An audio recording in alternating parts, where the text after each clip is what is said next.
नमस्ते, मैं Rakesh Khanna Sharekhan BNP Paribas की तरफ से आप सबका कमोडिटी पॉडकास्ट में स्वागत करता हूं। आज जिस कमोडिटी के बारे में जानकारी देने जा रहा हूं वो है crude oil.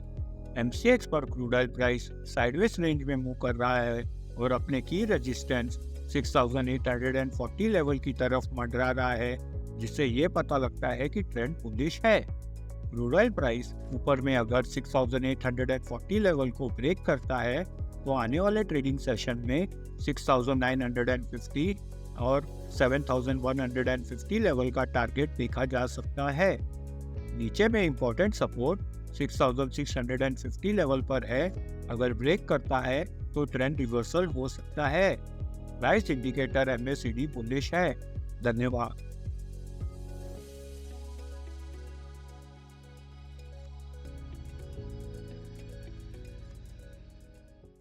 Investment in securities market are subject to market risks. Read all the related documents carefully before investing.